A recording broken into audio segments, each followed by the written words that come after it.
This is MacroVoices, the free weekly financial podcast targeting professional finance, high net worth individuals, family offices, and other sophisticated investors.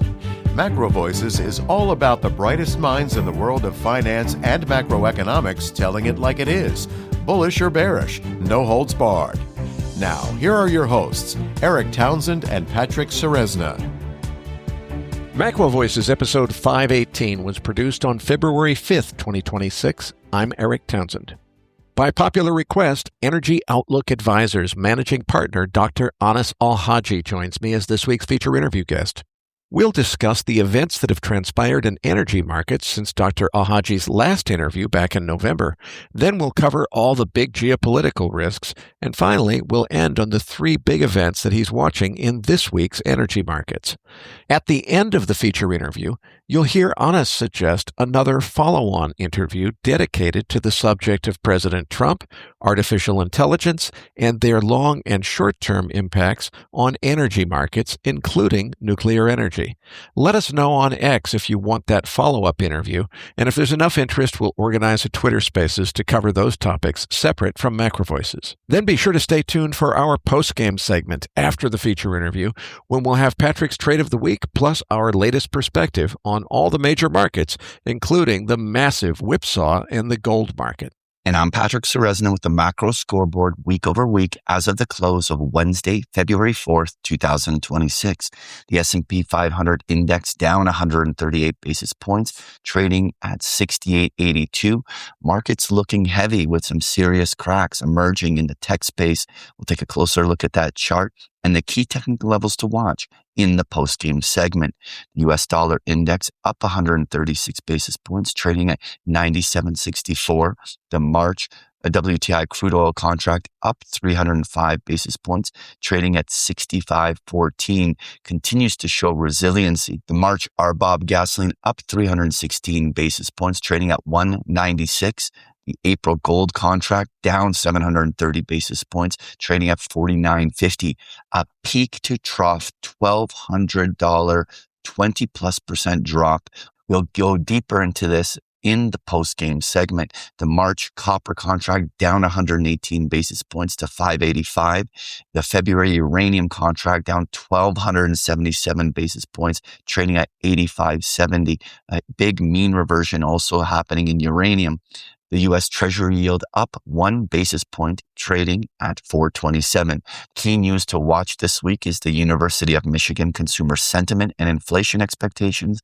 And next week, we have the retail sales, CPI inflation numbers, and the delayed jobs numbers. This week's featured interview guest is oil market expert Anas Alhajji. Eric and Anas discuss the 2026 crude oil outlook, why oil may stay range-bound even with plenty of headline risk, and what it means for positioning and more. Eric's interview with Anas Alhajji is coming up as MacroVoices continues right here at MacroVoices.com.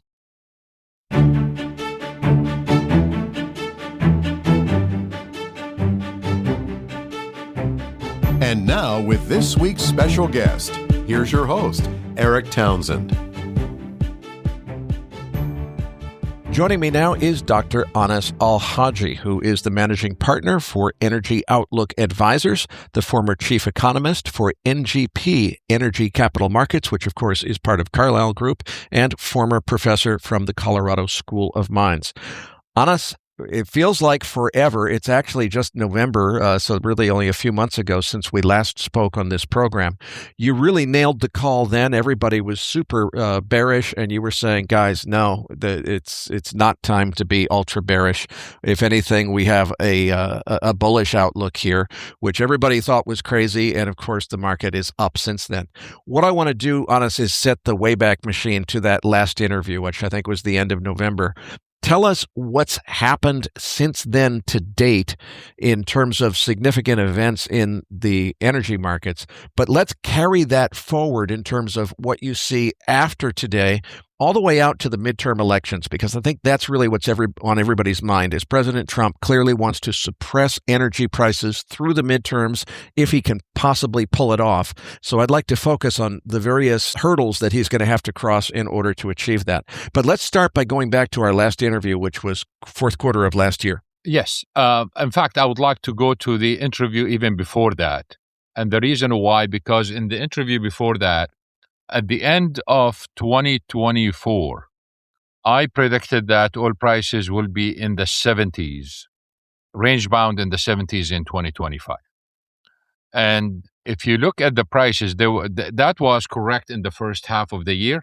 But once you go to the second half, it was in the 60s. And the prediction basically failed because we ended up with an average price of 69 that was below the expectations. And looking back and say, okay, what went wrong? Why I was wrong in this prediction? Now we go back to March and April 2025. At that time, the group of 8 in OPEC Plus, the group that made the voluntary cuts, they decided to unwind the voluntary cuts and starting increasing production. And my view was that we will have the 70s because I expect them not to unwind production or voluntary cuts, basically to continue with their ways of delaying the date to unwind. And what I missed at that time was something important related to today's events.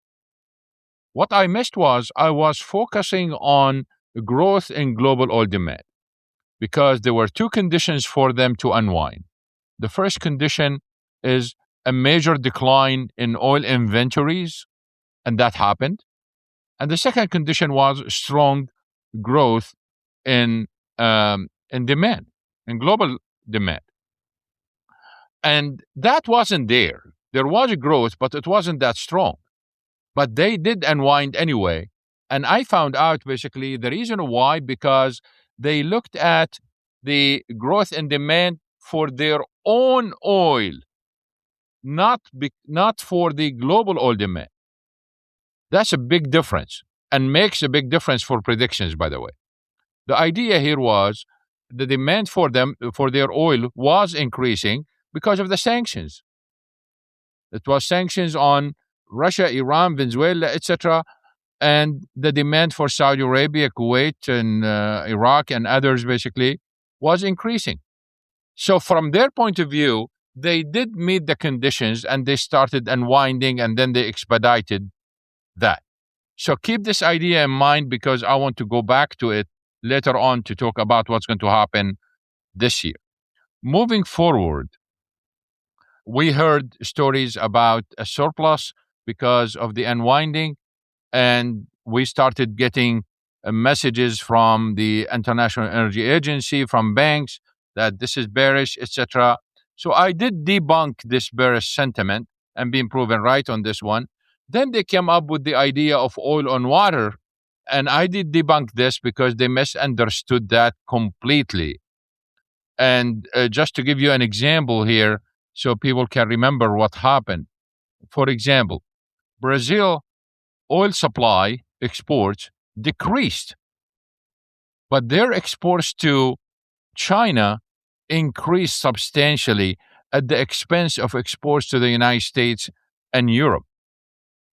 So what happened is the distance to China is 3 times that to the United States and 2 times that to Europe. So we ended up with more oil on water, but actual supply declined.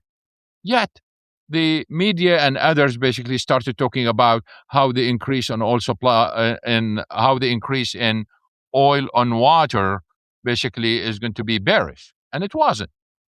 So we know now that the surplus story basically had no legs and the oil on water story had no legs.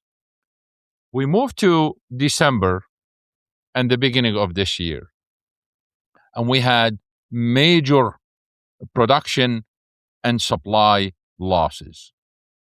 And that came mostly from 3 countries. The first one is Kazakhstan. We had a major decline in Kazakhstan. This is important in various ways because Kazakhstan was the major violator of the quota within the group of 8, and they did not cooperate with Saudi Arabia and others. And all of a sudden, we have problems. What happened with Kazakhstan? This is a very important story because it has an impact on various segments of the industry.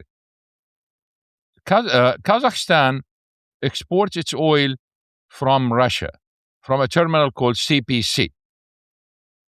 And Russia exports some of the oil, probably about 100,000 barrels a day from that.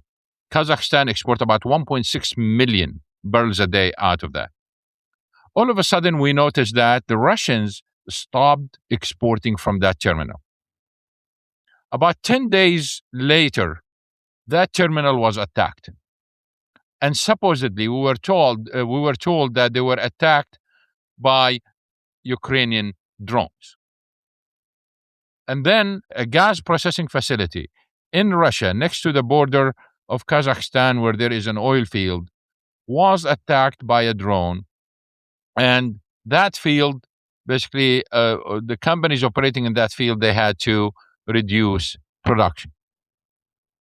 Then drones attacked tankers, empty tankers were coming to CPC terminal to load the oil. And again, we were told that they were Ukrainian drones. None of that makes sense.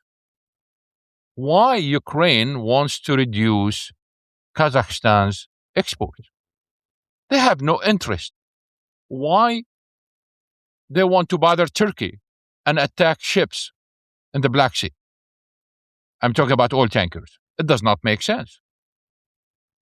But we lost almost 800,000 barrels a day from Kazakhstan, and that took longer to bring back. It's been over 2.5 months right now. And who has interest in that? And the fact is, the question is, who is the primary loser in this operation? It turns out that the primary loser is Chevron, not Kazakhstan government, it's Chevron. And why this is important? Because if you look at the sequence of events, they follow what happened in Venezuela. And who is the largest foreign operator in Venezuela? It is Chevron. And why Chevron is a threat to the Russians? Because Trump wanted to kick the Russians out of Venezuela. And who is going to take over the assets in Venezuela? Chevron. So the Russians been playing hardball in this. It wasn't Ukraine. But we lost that anyway. That means the surplus that the International Energy Agency and others are talking about has declined. And from OPEC point of view, they don't believe in the massive surplus that the IEA is talking about, but they do believe in the seasonal surplus. And that seasonal surplus declined. Then we had another issue in Brazil where we saw a major decline in exports. At the same time, we had this frigid winter, this snowstorm that before it came to the United States, it went through the Middle East, by the way, including Iran. And because of that storm, Iran's natural gas exports to Iraq stopped. Now Iraq got stuck. How they are going to provide power generation to their population? The only way they can do that if they burn more oil, which means that their exports are not going to increase as a result of that. So in terms of world supplies, basically, we've seen those reductions from Kazakhstan, from Brazil, and from Iraq, and of course from Russia too, for various reasons.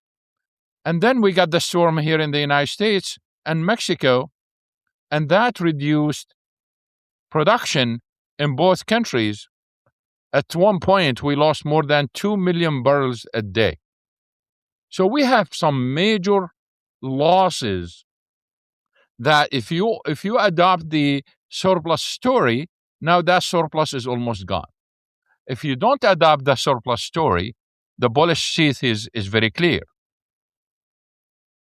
And for the group of 8, that in OPEC Plus, they are supposed to meet next month to decide whether to extend the pause on production increases or extend or start increasing production. Our main scenario is that they will start increasing production for various reasons. One of them is that we lost all this oil that I've been Anas, talking about. Let me interrupt just for a second, Anas, because what you're saying is the surplus that everyone's talking about doesn't really exist. Let me just push a little bit back on that. What's going on then? Because I haven't heard anybody else reporting that it doesn't exist. As far as I know, Bloomberg and others are still saying that there is a very significant surplus. So you clearly have a variant perception. Why are they getting it wrong, or why doesn't your story jibe with theirs? Yeah, I will explain that to you, and I'll tell you exactly what they are counting wrong. So I will finish this segment about the decision of OPEC, of the group of 8, and then I will answer this question specifically. So for the group, they saw this large increase. If you look at the January numbers for OPEC Plus, their supply declined, according to Kepler, by 2.7 million barrels a day. And that does not include the decline in the United States at all, or Mexico. Well, it doesn't include Mexico, sorry, because Mexico is part of the group. But it doesn't include the United States.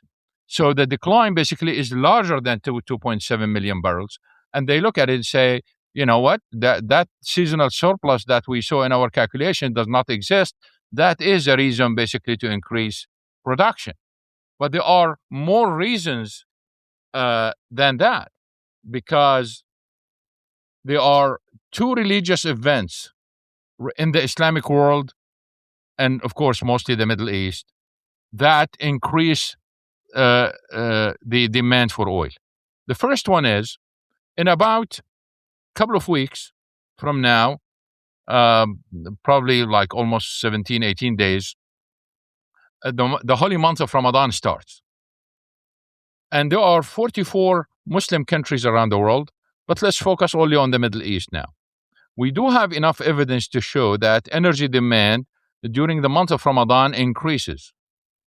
And for the countries in the Gulf region, whether you are talking about the Saudi Arabia, Kuwait, UAE, Oman, Iraq, Iran, all of those countries, they are Muslim countries, their demand for power generation increases, and that increases the demand for oil. So if the group starts increasing production in April, one of the reasons why they want to do it, because their inventories decline and they see the increase in demand in the prior month, in February and March. But that's not the whole story. Right now, as we speak, if you look at Saudi Arabia, they are preparing their inventories. They are storing petroleum products in preparation for Hajj, the pilgrimage, where millions of Muslims come from all around the world. That's around late May, to perform Hajj, which is one of the main pillars of Islam. We discussed this before. And that increases the demand in Saudi Arabia alone for oil by about 300,000 barrels a day. What that means is this increase in production, if they start increasing production in April, the world is not going to see it. It's going to be consumed within Saudi Arabia. And to go back to February and March, for the month of Ramadan, what the Saudis basically have been doing is part of the Vision 2030 is to increase tourism. And they focus on religious tourism. And part of increasing religious tourism is that they want more worshippers to come to Mecca in the holy month of Ramadan. So we are going to see probably record numbers coming to Saudi Arabia during the month of Ramadan. So that's another increase in energy demand, which increases the demand for oil, which means that some of those increases are going to be consumed domestically. But by the time the Hajj ends in May, the summer months where demand for cooling increases substantially, and they start using oil in power generation. And that in the Gulf alone, the demand during the summer for oil increases by about 1 million barrels a day. That means it's going to eat up all the increases in April and after that, and all the previous increases last year, or most of them. So there is this surplus idea basically has no legs. But to answer your question specifically about what Bloomberg and the IEA and everyone got wrong, I have two answers for that.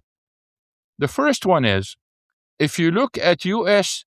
crude oil production since the beginning of 2025 until today, it's been increasing. And the confirmation we have is until the end of October, it's been increasing. So that sounds bearish, and that should create a surplus. But here is the problem. The U.S. government locked up more oil in the Strategic Petroleum Reserve, the SPR, than all the increases in crude oil production since the beginning of 2025.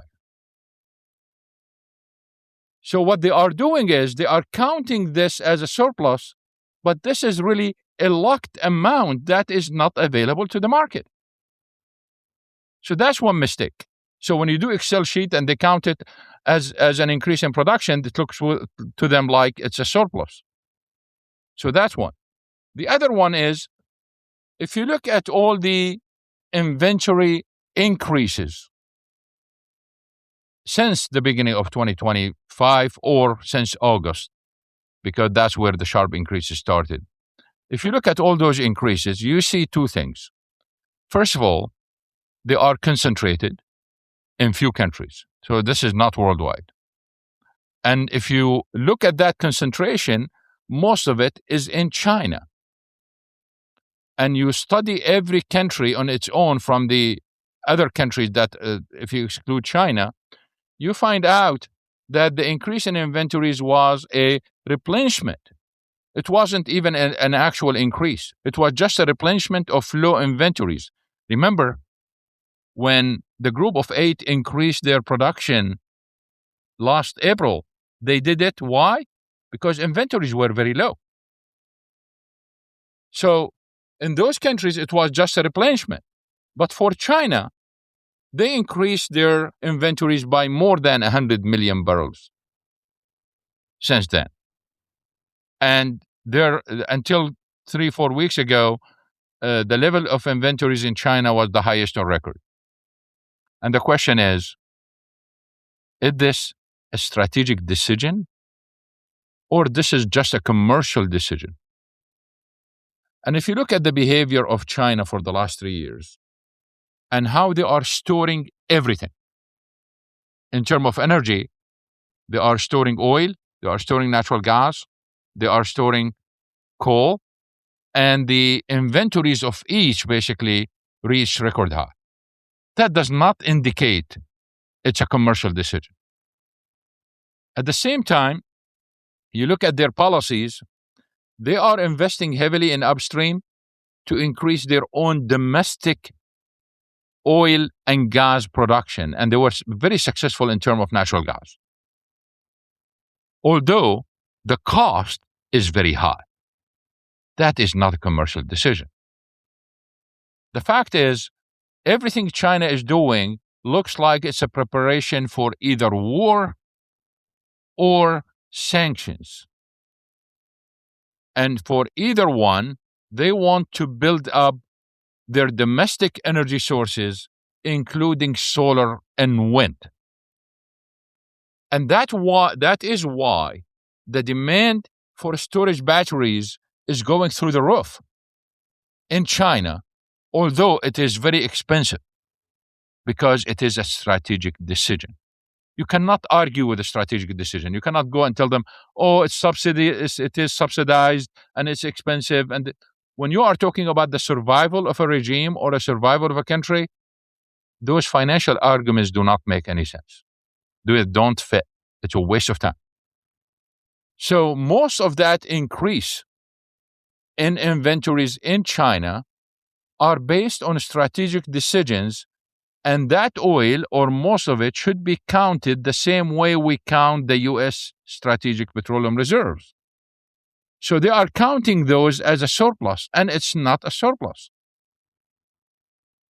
To give you another example on this, I call it the manufactured surplus because it is made up in Excel sheet. At the beginning of 2025, the IEA predicted that U.S. oil demand would increase by only 60,000 barrels a day. That was very low. Others, including OPEC, basically have very high number. And we're looking at the actual numbers, and we can see where the IEA was wrong on this. U.S. oil demand was way, way higher. Toward the end of the year, the IEA was forced basically to upgrade its forecast, and we got surprised by the end of the year in the latest report. They increased their forecast for U.S. oil demand from 60 to 170. I mean, really, they did not see all of that throughout the year? To 170. And that 170 is still below the actual. So you can see that it was manufactured surplus. So that's the major difference between what I see and what they are talking about. Anas, let's go back to the outlook from here to the November elections. What's on the horizon? What do we need to pay attention to? And how do you see it playing out? So this bearishness that the IEA and Goldman Sachs and others are talking about basically has no legs. So we are not going to see this major decline in prices. And I know President Trump basically was talking about oil prices in, I think, around 55. He was talking about WTI. So this is whatever prices we are going to get is close enough, but he's not going to get his wish. But what's going to happen is the bearishness basically is not there.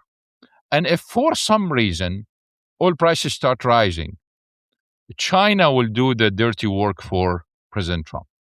Because we know from the last 10 years, when Brent basically goes above 70, they start releasing oil from that inventories they have. That's why we predict the prices to be in the 60s, range bound for Brent in 2026. Of course, you might get like daily spikes or hourly spikes here and there for various reasons, but in general, prices are expected to be in the 60s, range bound, because the bearish story has no legs, and China is going to use its inventories to prevent prices from going up. So here comes the election. Trump basically is not getting his wish in terms of the exact number, but he is getting his wish in terms of low gasoline prices and low oil prices in general. So he will get it before the election. Let's move on to geopolitics, starting with Venezuela. When it comes to Venezuela, of course, we know now that everything was prearranged, and it seems probably the CIA and other groups basically were arranging this with the current government or some people in the current government in Venezuela. But still, the devil's is in the details. How they are going to get the oil sector up and running and what they can do. In general, when it comes to Venezuela, the immediate response that we get from Venezuela is an increase in production and exports, probably by about 200 to 300,000 barrels a day above the pre-crisis level, if you want to call it a crisis or whatever you want to call it, just before the Maduro arrest or before the blockade that Trump imposed on sanctioned tankers. So above that, they were producing about 800 to 9, or supplying about 800 to 900. Based on our calculations, they can go to 1.2 quickly. Of course, all they need basically is mostly naphtha from the United States. We've seen naphtha exports to the United States increasing because they want to mix it with heavy crude so they can put that in the pipelines and they can move it. The issue after that is they need a lot of money and they need the technology, and they need the oil majors to come in. And any meaningful increase in production after that will take time. Based on experiences from all around the world, from countries that experience political turmoil and problems, on average, it takes 3 years to increase production by 1 million barrels a day.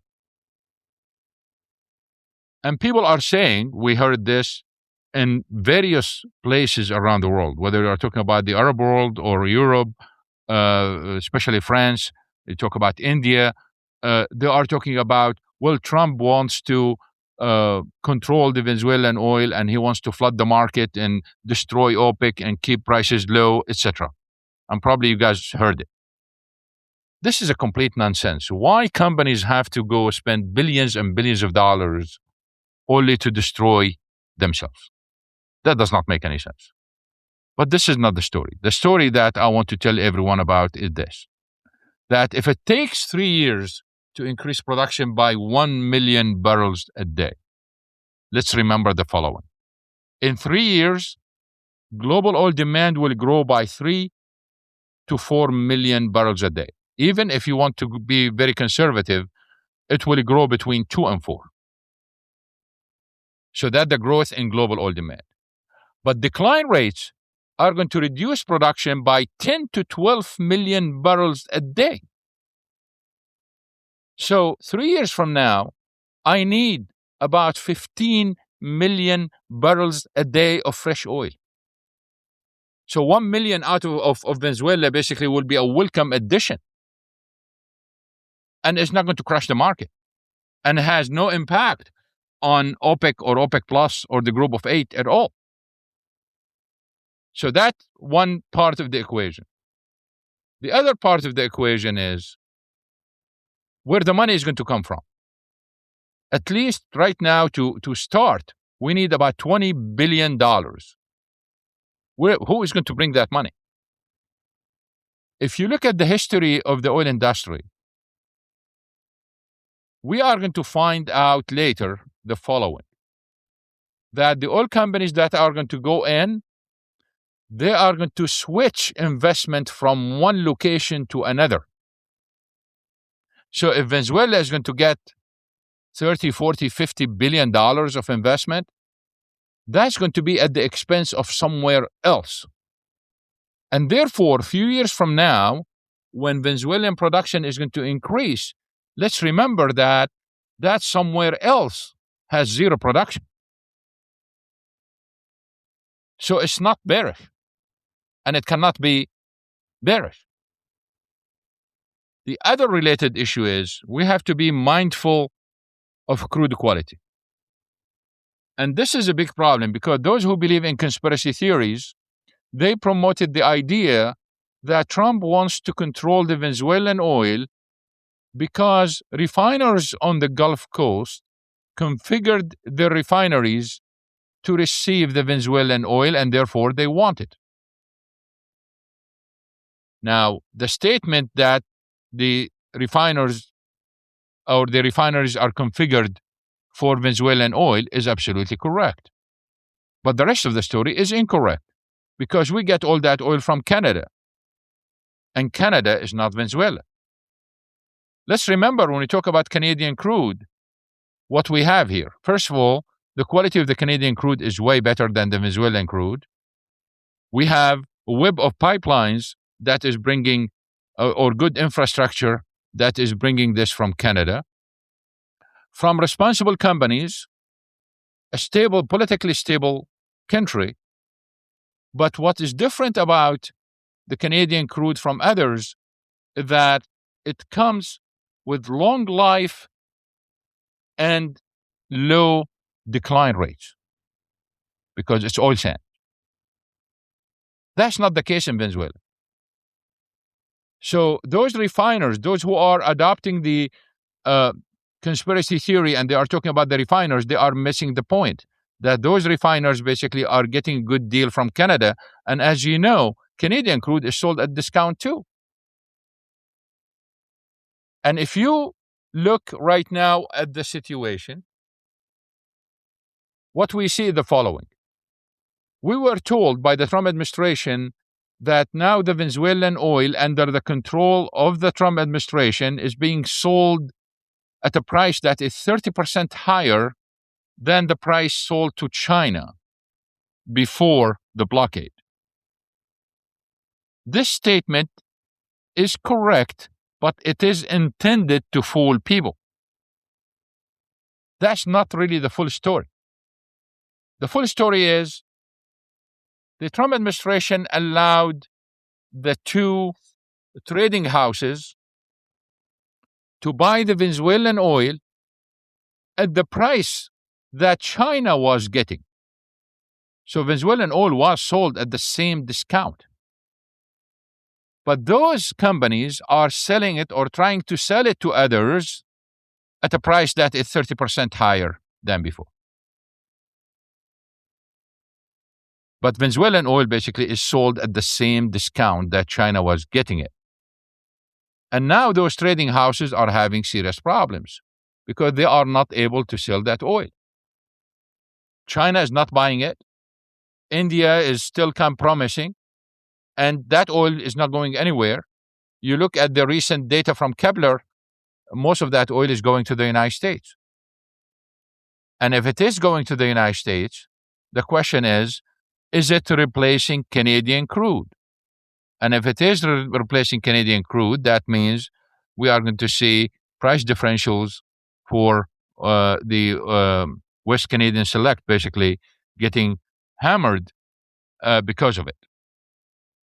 Anas, let's move on to Iran. This is confusing the heck out of me.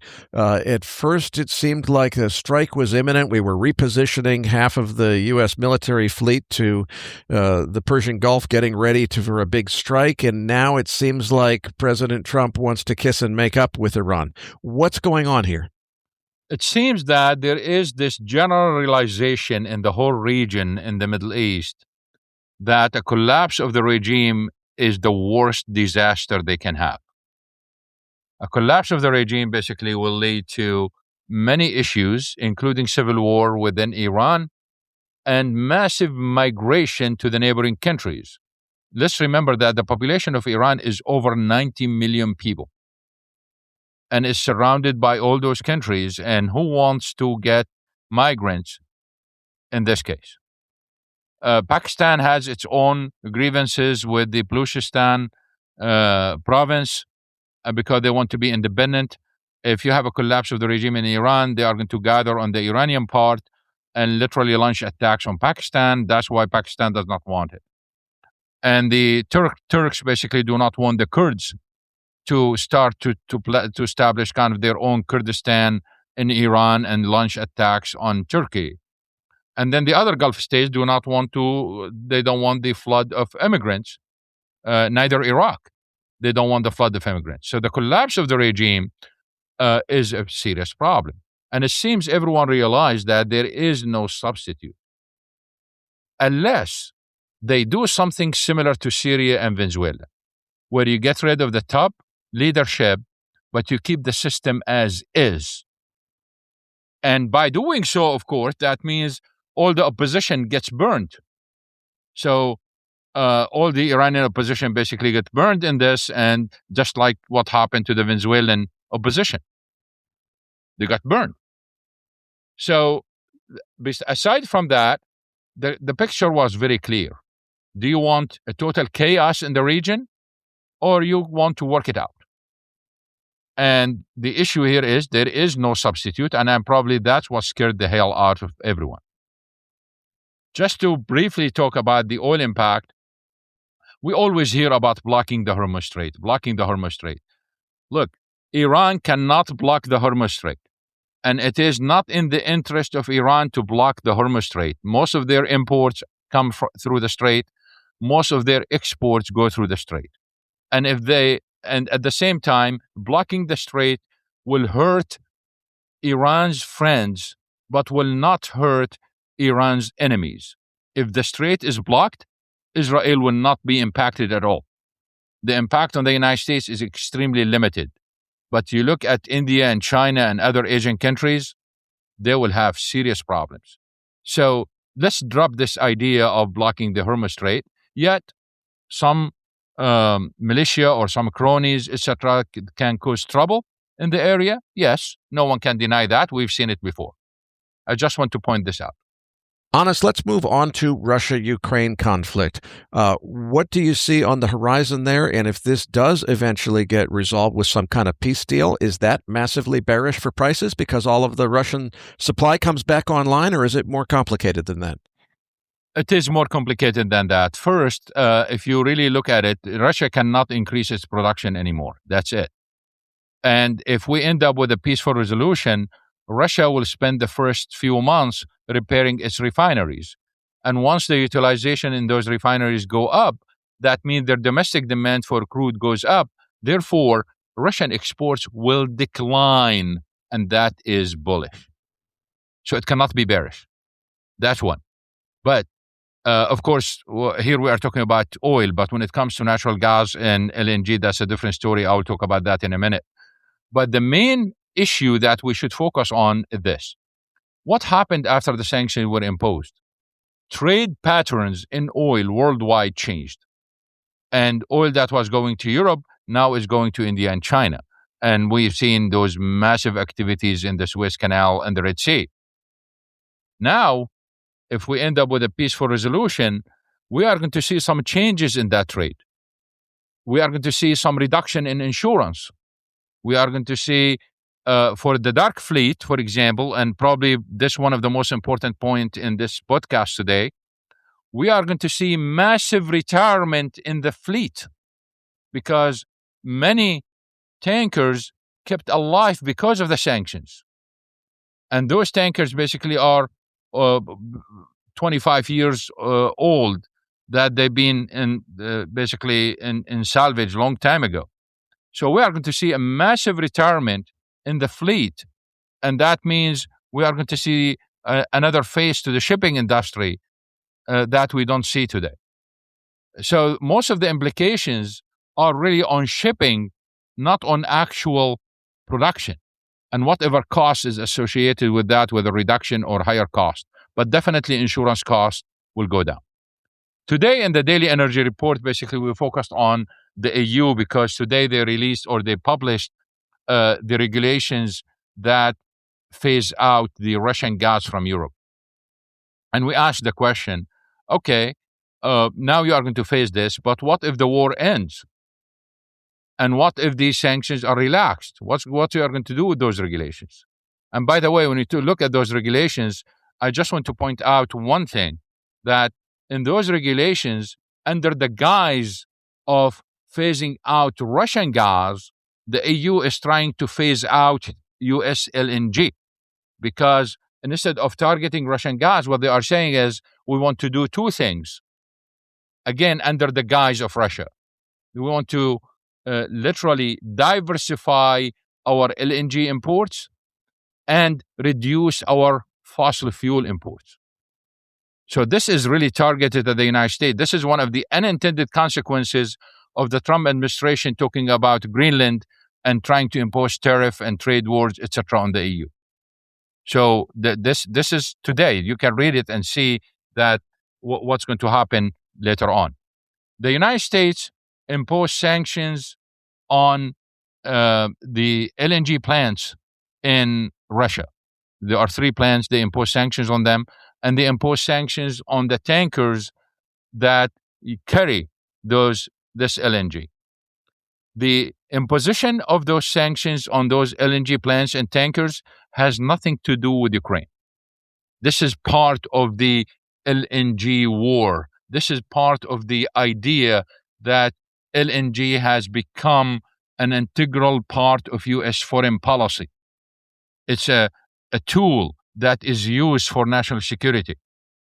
So the question we have is, if we have a peaceful resolution in Ukraine, what is the fate of this? Based on our thinking, the U.S. will relax sanctions on Russia, but when it comes to LNG, it will be very difficult to relax those sanctions.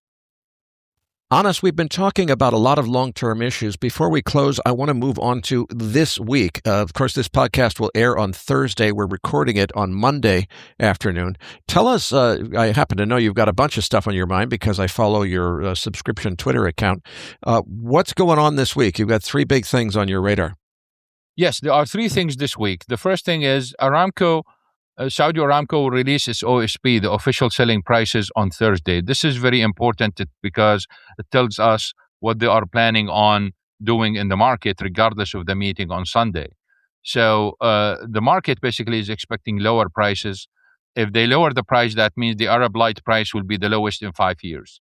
But I don't expect that. I seriously expect, for the reasons I explained early in the show, I think either will keep them flat or they will raise prices. So that's on Thursday. And then on Friday, the EIA will release its November data. It's supposed to release them last Friday, but because of the snowstorm and the closures, they decided to delay them by 1 week. This month, November, is very important because it tells us the fate of shale. Well, whether the production is still growing or not. Shale production everywhere in the United States been declining except in New Mexico. And everyone is looking at November to see whether New Mexico's production continue to increase or that's it. And if we end up with a peak, again, I don't believe in a terminal peak. So I believe in multiple peaks. So for now, at least for this period, if shale peaks, this is very important. Why? Because the Trump administration will continue building the SPR. That means we are taking more oil, locking it up, than what we are adding to the market, and that is bullish. And the third one is we want to know the fate of those negotiations with Iran, because by the end of the week, basically, we will know whether the negotiations are going well or not. If they are going well, that means more pressure on prices to go down. And if we hear that someone walked out or someone is angry, immediately we'll see $2-3 increase in prices. So this is just this week. These are the three issues this week. I want to go a little bit deeper on shale because this is something I've been talking about for a long time, and I want to get your take on it. You know, honest, there were a lot of people about 20 years ago, maybe 19 years ago, around 2007, who were predicting a catastrophic energy prices because of decline rates not being able to keep up with growth in demand. They ended up being ridiculed as horrendously wrong. In reality, there was actually some very credible analysis behind those predictions. What they failed to consider was the U.S. shale revolution and how dramatic it was going to be. And as far as I interpret the market, it's the U.S. shale revolution that basically saved the world from a, let's say, between 2008 and 2010 energy crisis. And, you know, congratulations to the men and women of the U.S. Energy patch. They did a fantastic job. If you're saying that that's really peaking, and you did clarify that, but I want to go a little deeper on what you meant by a final peak or a terminal peak. If we get to a terminal peak where there is no more growth in U.S. shale and decline rates continue to occur in the rest of the world, that says to me that we've got a major energy supply problem, not in the next week or month, but over the next decade. Am I missing anything there? And how do you see this? The way you stated it basically is absolutely correct. I just want to point out that if oil prices go up in the future, let's say to $120, you will see shale production increasing again. This is different from the past because in the past we were talking about peak oil production because of the lack of resources. We don't have problem with resources. We have problem with the economics of it. So if oil prices go higher, we are going to see another increase. We know where the shale is. We can get it. It needs more money. So we can get it. The other thing is, by the same talking about shale, remember, you can apply the same arguments about Guyana and Brazil. Exactly the same argument. So we ended up with those two areas increasing production substantially. What we are going to suffer in the future from is this gap. So think about it as like demand is growing linearly while the production is growing like stair steps. And if you put them above each other, you can see the gap in between. And those are going to lead to the spikes in prices. The only thing is, those stair steps basically are not even. Some of them are very wide, some of them are very high, some of them are very low, and therefore the extent of the crisis depend on the differences between the shape of this staircase and that linear line of demand. But I want to point out before we end the show that regardless of the shale peaking or not, if you go back to 2017, I created a hashtag at that time called Crude Quality Matters. And this Crude Quality Matters, basically, the conclusion of that research was there will be a time when the demand for light sweet crude is going to peak. And we are very close to it, by the way. I'm talking about the light sweet crude. I'm not talking about oil in general. So what happened is, why we are exporting oil in the United States? We are exporting oil because we reached a refining wall in the United States. We cannot refine additional light sweet crude, and therefore we have to export it. This refining wall is going to expand more and more around the world if shale continues to grow until we reach a point where no more. So if we are not going to hit a peak on production, we were going to hit a peak on demand for that light sweet crude. Anyway, I just want to point out this point.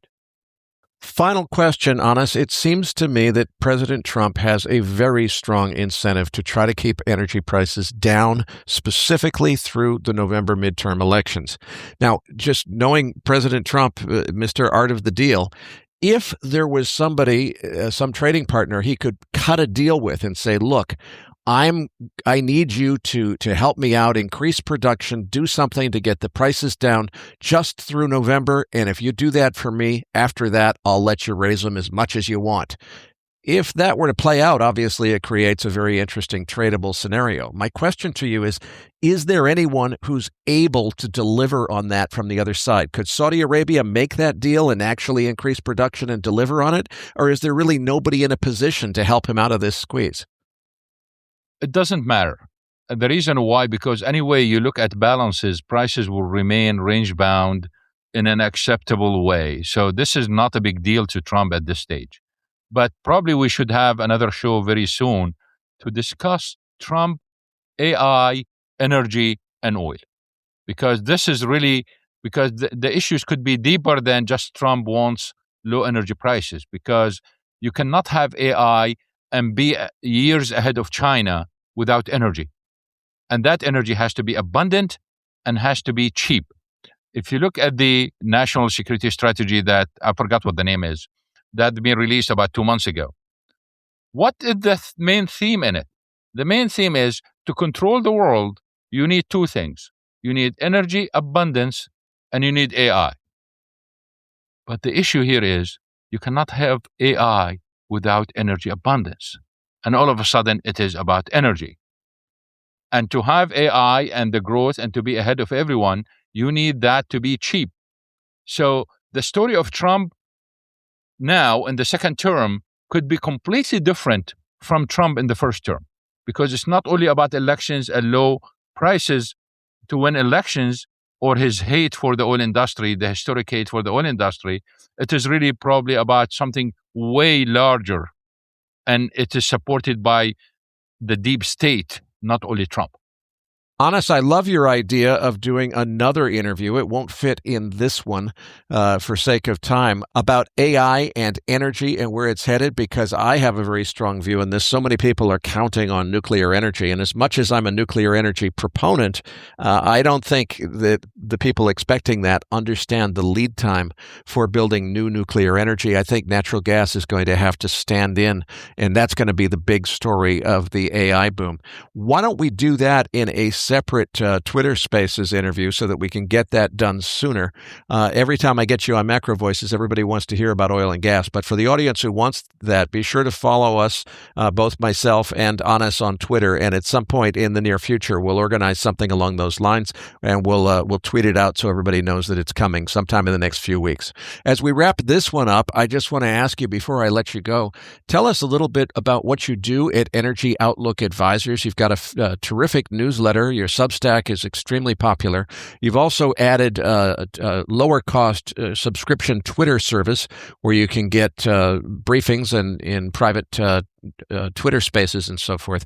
Give us the whole rundown of what's on offer and where people can find out more about your services. And while we're at it, are you still available to do keynote speeches? I know you've been very popular with those as well. Yes, basically, I'm traveling soon for those speeches. This is really where I spend most of my time, basically doing those speeches, preparing research for them, etc. On the Substack, we do have two. A report and a newsletter. The newsletter basically is very popular, as you said, and it's ranked highly among the top business newsletters on Substack. And this is intended for institutional investors and companies.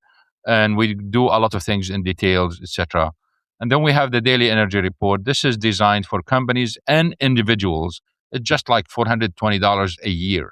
But we bring a lot of stuff that does not exist anywhere else. A lot of insights that literally do not exist anywhere else. And people know that we went against the grain several times and we're being correct. And we have the Twitter subscription too. This is kind of very low cost subscription. We'll put some stuff on that. And then I do a lot of Zoom calls with clients from around the world for those who are interested to do like 1 hour talk or 1 hour presentation. I do a lot of that too. But the point I would like to mention here regarding all those subscriptions, etc. If you think that if you subscribe and you think it's not valuable, just call me, contact me, and I will cancel that subscription and I will carry the cost. Whatever that thing is, I will carry it. If you really feel that it's not valuable. If you want to cancel for other reasons, that's your problem. But if you want to cancel because of the quality, I will carry that cost. Well, honest, it's hard to argue with a money-back guarantee. Patrick Ceresna and I will be back as MacroVoices continues right here at MacroVoices.com.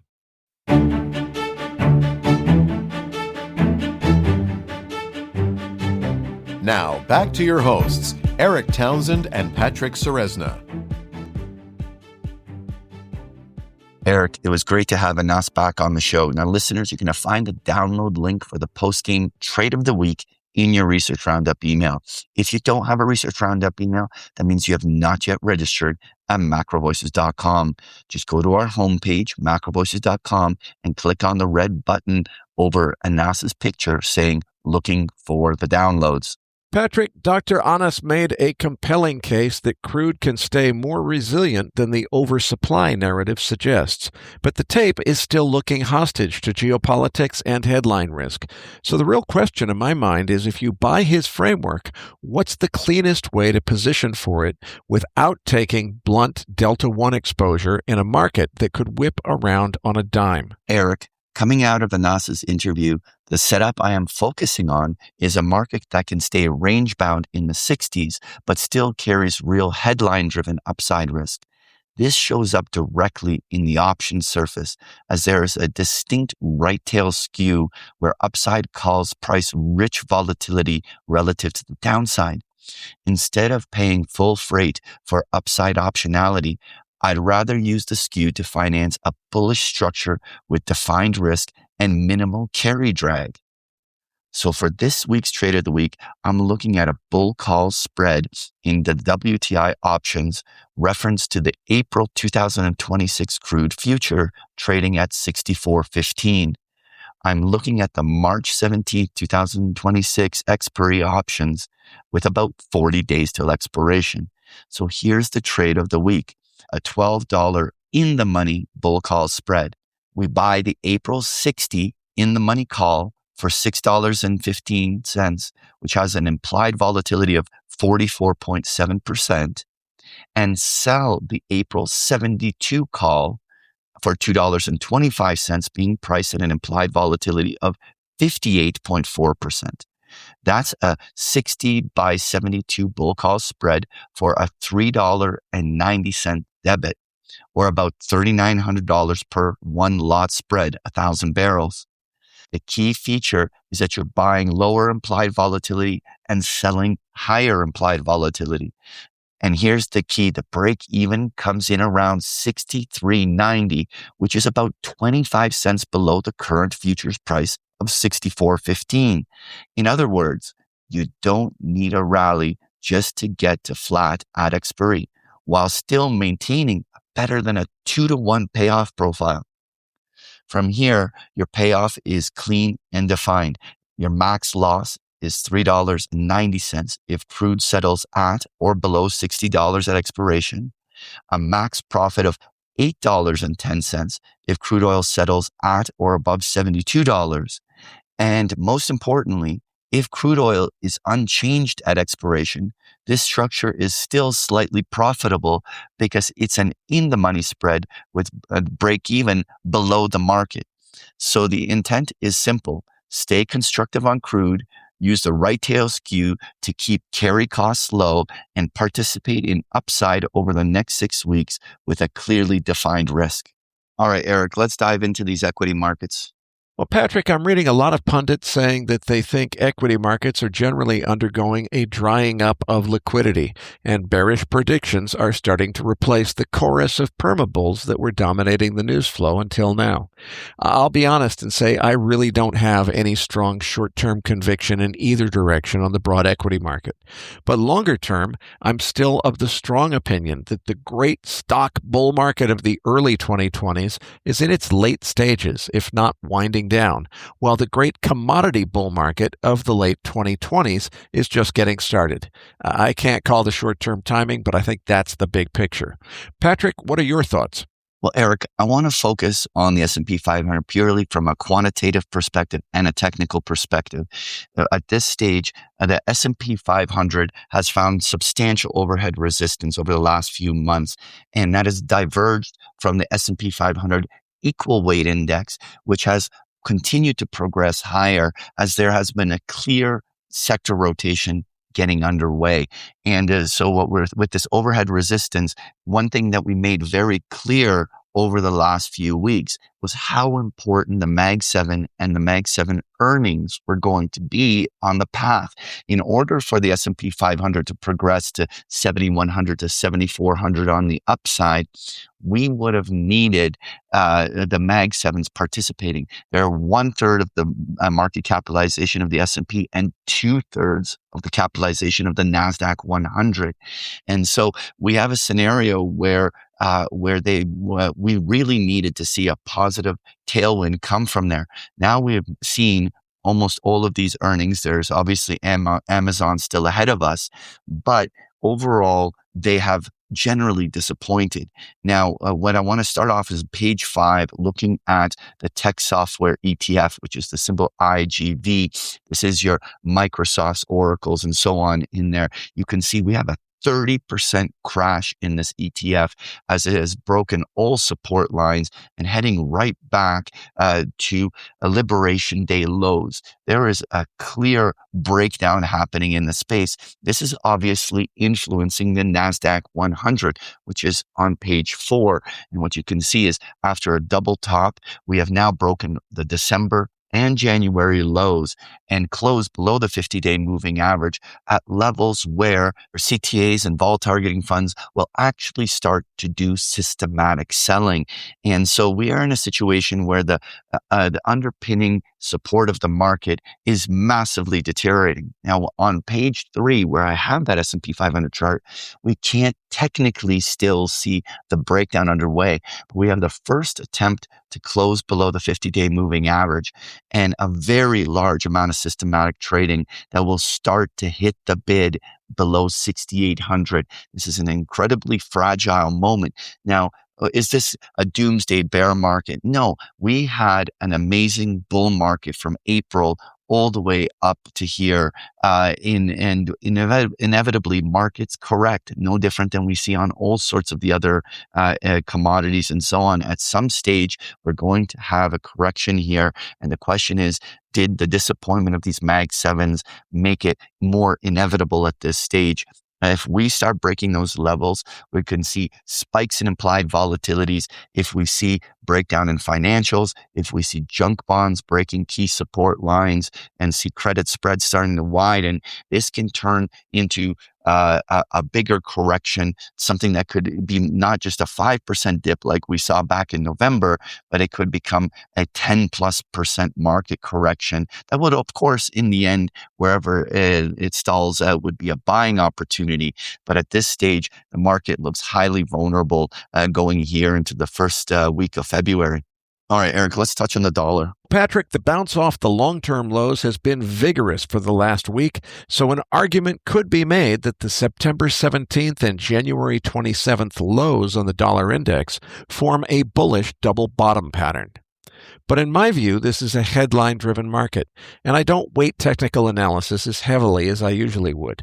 I think we had a solid downtrend in play that was probably set to take us to new lower lows.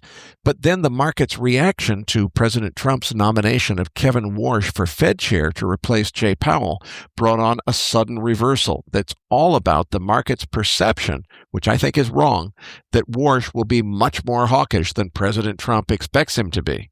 If that's the right interpretation, in other words, if my variant perception is correct that Warsh is actually going to give the president whatever he wants, well, clearly that's a speculative view. But if I'm right on that, I think the stage is set for the rally to continue only until the market figures out that Warsh isn't going to be the permahawk that many market participants perceive him to be.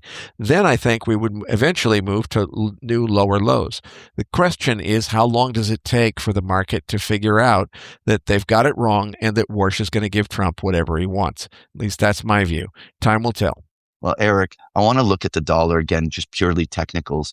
We had a break to a lower low from last year, which has really opened the downside window. Now, this bounce is the big tell. We came back toward the 50-day moving average, back towards the 50% retracement, and a level where what were last year's lows act as overhead resistance. This 97.5 to 98 level is going to be the tell. If the story is that the first quarter of the year is the dollar bear market resuming, we should see this be a key failure point. And so this is kind of a make it or break it moment. If the dollar surpasses 98 and goes back into the trade range, then it neutralizes the sell cycle. Doesn't necessarily make it bullish, but it means that the dollar weakness is not a first quarter story. And so we're going to literally get the most valuable information right here, right now. Let's see what happens at this level. All right, Eric, let's talk crude oil. Obviously, we heard from Anas, but how do you size up this current market? Well, obviously, the feature interview covered crude oil in detail, so I won't belabor the fundamentals. My feeling is that there's still a lot of geopolitical premium in the oil market, and we got to wait to see whether or not President Trump makes a kinetic strike on Iran to know what the next leg is going to be. That means the market could go either way in a hurry, depending on what happens on that geopolitical front. Now, if we get a de-escalation of geopolitical premium that takes us all the way back down to $55 WTI, I think that's a buy. Meanwhile, my time spread trade, long Z6, Z7, continues to perform beautifully, profiting well over $2 since I opened that trade several weeks ago. And yes, $2 doesn't sound like much, but that's a pretty big move on a one-year time spread in a relatively short time frame. Finally, Dr. Anas requested a President Trump /AI/oil and gas/nuclear follow-on interview. I love the subject matter, but we can't do it on MacroVoices. We have scheduling rules that we don't put the same guest on, 2 weeks in a row or in rapid succession. We try to keep them separated by a few months. So let us know if you want that topic by replying to the tweet announcing this episode on X. Tag Anas Alhajji as well. If there's enough interest, we'll organize a Twitter Spaces or something and, announce it separate from the podcast. So follow along on Twitter, or X as it's called these days, if you want to get in on that one as well. Well, Eric, obviously, we already touched on this during the trade of the week. Overall, the pattern I see here is that old dips are being bought. Every time it comes in with a $2-3 drop, the buy on dip traders come right back in.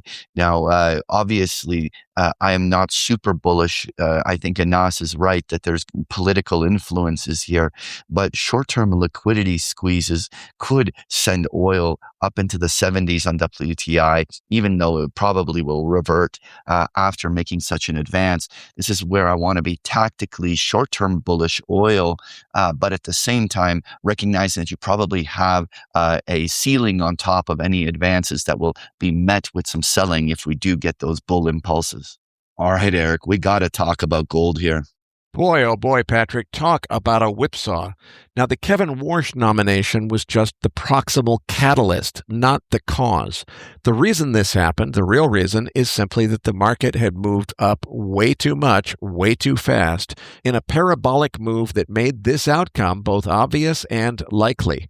The good news is that this was really easy to see coming, and as regular listeners know, I've been pounding the table for a couple of weeks, saying this market was ripe for a sharp correction to fill the gap around 4,600.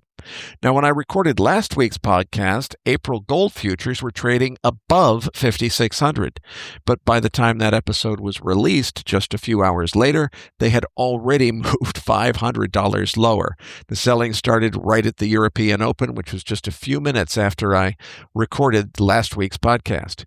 I said last week that a $1,000 correction was entirely possible. Well, we got closer to a $1,200 correction instead. And to be clear, I'm not at all certain that the bottom is in yet. The classic blow-off pattern starts with a really ugly down candle. Well, that started at the London Open last Thursday and continued through Friday. Then it got really ugly on the Sunday night overnight session into Monday morning. Next comes the bounce, typically around 50% of the overall move down. And this one has been textbook so far. The 50% retracement level is 5024 on the April futures contract. On Monday and Tuesday, we rallied up to just over 5,100, or just above that 50% level. Then the rally failed in textbook fashion, suggesting perhaps it was a dead cat bounce after all. And the price dropped right back down to test the 38.2% fib retracement line, which is at 48.82 on the April contract. It bounced from there on Wednesday afternoon in New York trading and started to rally into the extended trading hours session on Wednesday evening, but it failed again just above the 50/24 50% retracement level. That set up the beginning of a series of lower highs and lower lows. From there, it dropped to well below the 38.2% level that it held during regular trading hours, and frankly, this pattern portends a retest of the 44.23 low that we saw early in the wee hours of Monday morning. Now, at recording time, it was trying to stage a bounce back, and I'm recording just before the European Open on Thursday morning. It's trying to stage a bounce back above the 38.2% level. Let me turn my head and check the chart. Okay, we're above the 38.2% level, maybe halfway back up to the 50% level, but even before the European Open, it looks like it's starting to stall. And what we saw last week, as well as on the earlier correction this week, is it was right on the European Open at 4 a.m. Eastern Time when things really started to get ugly and take a turn to the downside. So we'll have to see what happens, but in order to not have a retest of the lows, we really need to get above the 50% line, that's 5024, and preferably what we really need in order to kind of create confidence that maybe the bottom really is in would be a daily close, or better yet, a weekly close, perhaps on Friday, above the 61.8% fib level, which is 5166. That's 5166 on the April futures contract. As of recording time, the pattern since the European Open on Wednesday, when the bounce stalled and reversed, looks more like a series of lower highs and lower lows. So if we don't get back above the 50% retrace line, which again is 5024, pretty quickly, and stay above it, then we're likely headed towards a regular trading hours retest of the 44.23 low, which was right at or approximately close to the 50-day moving average. Now, as I've said many times before on MacroVoices, I predict that this great gold bull market will eventually end in tears with a gigantic blow-off top. And to be clear, what we've seen in the last week is exactly what the first stages of what that exact kind of blow-off top would look and feel like. But I don't think this is the big one. The fundamentals are still strong, and the Trump administration's bold policy initiatives will continue to foment central bank buying. Now, of course, it's always possible that this really was the big one, and it will be another decade before we see 5,600 again. But I think that's a 5% probability at best. My 55% likely base case scenario is that we'll consolidate here for several weeks to a few months in a pattern similar to the $3,500 top back on April 22nd of last year, which wasn't topped again until early September. And to be clear, that 55% base case of a consolidation might include a new lower low than the 44.23 print that we saw on Sunday night into Monday morning. In fact, I think a retest of the 50-day moving average during regular trading hours is likely before this is over, based on the way the tape looked at recording time. Again, that was before the European Open. Sometimes things take a turn in one direction or the other when Europe opens. So look at what the direction has been. I'll give you my number as I'm recording here is 4940. If it's gone substantially above that by early morning New York time on Thursday, well, maybe we're seeing that the bottom really is in. If it's below the 38.2% level, which again is 4,882 on the April contract, that would suggest that we're headed toward a retest of the overnight lows, which again were 44.23.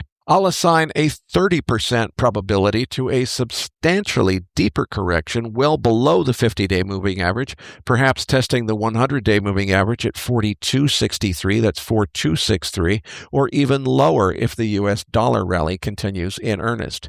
And that leaves 10% remaining for the unlikely scenario that we just power out of this after the market figures out that Kevin Warsh is going to give Trump whatever he wants, and we see new highs above 5,600 within the next few weeks. Again, that's an outlier, definitely not a prediction. But if that were to happen, it would be profoundly bullish looking forward, because it would mean that the buyers are stepping in and buying the dip despite the emotional carnage that just happened to everybody with this washout that happened last Thursday morning as our editors were preparing the podcast. So assuming this is not that 5% end of the bull market signal, and I really don't think it is, this should be welcome news to long-term bulls. I know it hurts. As I've said repeatedly, though, in recent weeks, when markets go parabolic up, the more they go as quickly as gold was running, the more tail risk is created as a result of that parabolic rise. Consolidating for a few weeks and shaking off the overbought technicals to set the stage for the next leg higher should be seen as welcome news in the big picture, notwithstanding how gut-wrenching this was for all of us longs. On a final note, for heaven's sakes, don't give any credence to all the knuckleheads on X crying about market manipulation. Of course, precious metals markets are manipulated, as are all markets, but this was a super easy-to-see coming technical correction in response to an extreme overbought technical setup. That's why it was easy to see coming, and that's why I've warned you about this exact scenario of a sharp correction to fill that gap at 4,600 for the last 2 weeks in a row right here on this podcast. Now, this one ran $175 deeper than my call. You can't predict these things exactly, but it ended, so far at least, with a perfect test of the 50-day moving average. So all of this is textbook technical analysis stuff. No evil bullion bank conspiracy required to explain it or to predict it, as we did predict right here on MacroVoices. Well, Eric, the one thing that I really tried to emphasize was that the parabolic moves always have short duration in terms of time, and correction was inevitable, even if it could have come from much higher levels. Well, we got this correction. The thing here is that with gold having this deep of a correction, the one thing I would want to predict is that now gold is going to be in a multi-month consolidation. There's a very reasonable chance that the low that was established here near 4,500 is going to be the low. And even if it temporarily broke to a lower low below 4,500, it's probably going to be a short-term trip down there. But likely the remainder of the first quarter is going to be gold absorbing and consolidating and basing from this big parabolic move. And so I think that while dips can inevitably be bought on gold, I don't think that there's any rush or urgency to be putting on brand new gold positioning unless you're willing to grind it out for months waiting for the next turn up in the gold markets. All right, Eric, let's talk uranium. A lot has happened since last week's interview with Justin. How do you size this up? As regular listeners know from last week's feature interview with Uranium Insider editor Justin Hune, I couldn't possibly be more bullish on uranium long term. But we took a beating this week, and the reason was a sudden retreat in the spot price of uranium, which had briefly moved into backwardation, touching almost $100 even as the long-term contracting price was still in the high 80s. Now, Justin's hypothesis, and I agree, is that what happened here is that SPUT's big purchase of physical metal this past week was so widely broadcast and anticipated that more traders tried to front-run it than SPUT actually had pounds to buy. So imagine SPUT needs to buy 3 million pounds, but a bunch of front runners buy 10 million pounds, expecting that they're going to be able to unload it on SPUT. They know that date is coming. They front run it. That runs the price up to almost $100. But now there's guys that are selling 10 million pounds and SPUT's only buying 3 million pounds. The other 7 million get sold off. That takes us right back down to the low 90s, which is exactly what's happened. So that would explain why the price had been so strong in the prior week and why it sold back off so sharply after the bag holders got left holding that proverbial bag when there were more front runners selling than SPUT had budget to buy. Now, I just made the number up of 10 million and 7 million and so forth. The point is, everybody knew SPUT had a big buy coming. This was actually Justin's thinking, not mine, so I don't want to take credit for it. His hypothesis is what happened here is more front runners than there was metal to buy, and that resulted in this whipsaw, and we're now paying for it in terms of a move back down. But hey, it's another opportunity to shake off the overbought stochastics and RSI, and that swing lower creates a buying opportunity. I added to my Cameco longs at 110 spot 85 on Wednesday. I was lucky enough to get filled just barely above the low of the day, but I won't be at all surprised to see a new lower low before this swing trade is over. So this welcome pullback created both a buying opportunity and shook off the overbought technicals, clearing the way for the next move higher. And to be sure, even if gold is going to sell off further, it doesn't do anything to damage the fundamental case for uranium. Now, what it does do is potentially create a contagion and a feedback loop, because a lot of the same people own gold that own uranium. So if they get massacred in the gold market, and that could be coming next if there's a deeper correction, if we get into forced selling and margin call liquidations and so forth, you're going to see people selling uranium not because they want to, but because they have to, because they're covering margin calls on their non-performing gold positions. So don't be surprised if we see more weakness in the uranium market if there is further weakness in the gold market. Well, Eric, I agree that overall uranium should be bought on dip. We clearly have a very violent correction here. We're approaching some key Fibonacci retracement zones. So let's actually see whether it's bought on dip here or not. If this is going to continue to be bullish, then we're literally at levels where the bulls should be buying dips and creating support. So let's see whether that develops here over the next week. Finally, Eric, let's just touch on copper. Well, Patrick, I said last week that gigantic big green candle on Wednesday, as I was recording, north of $6.50 was super bullish. on the condition that it lasted through a weekly close above $6. Well, needless to say, and unfortunately for the longs, that didn't happen, not even close. So that bullish signal is negated, and the chart, frankly, is starting to look kind of top-heavy. I don't have any predictions, but I'll be watching Dr. Copper closely in coming weeks. Patrick, what are your thoughts? Well, the one technical thing I want to observe about copper here, Eric, is that it's been on an intraday basis very correlated with gold. It peaked out almost the same time as gold. A rapid sell-off ended almost the same time as gold, put in a short-term low. It bounced the same way at gold. I'm not certain why copper is so correlated on the very short term. Maybe it is just a short-term thing, but right now, copper seems to have very much the same behavior as gold. And if it continues, and we do anticipate gold to be consolidating for months, will that also be the case for copper? It'll be very interesting to see. Patrick, before we wrap up this week's show, let's hit that 10-year Treasury note chart. Yeah, finally on that 10-year Treasury yield, I wanted to simply point that the bond markets have been so quiet. And when we see this kind of volatility in the intermarkets and see everything moving, including the dollar, including commodities, including the markets, when will the bond markets react? I'm shocked that they have been so quiet, but I don't think they will continue.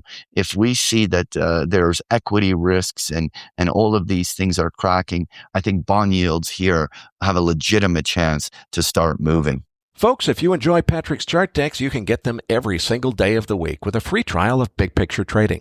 The details are on the last pages of the slide deck, or just go to bigpicturetrading.com.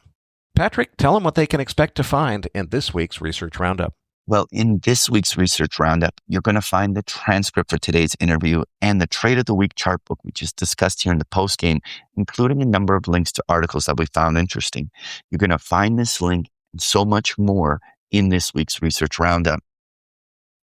So that does it for this week's episode. We appreciate all the feedback and support we get from our listeners, and we're always looking for suggestions on how we can make the program even better.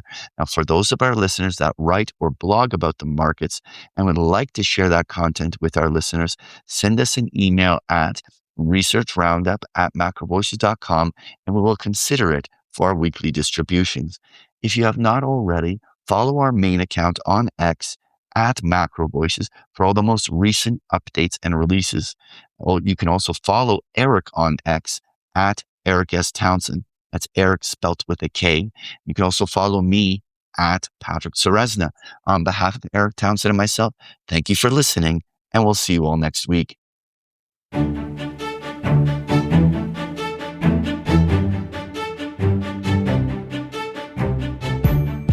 That concludes this edition of MacroVoices. Be sure to tune in each week to hear feature interviews with the brightest minds in finance and macroeconomics.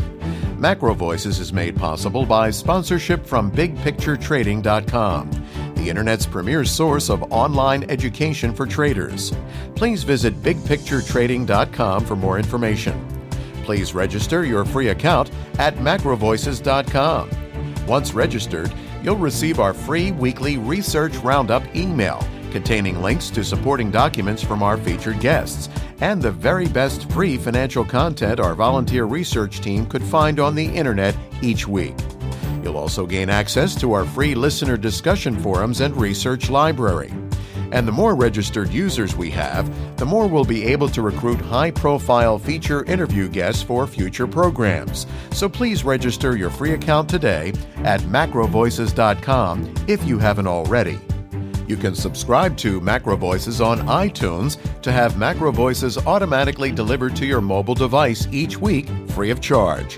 You can email questions for the program to mailbag@macrovoices.com, and we'll answer your questions on the air from time to time in our mailbag segment.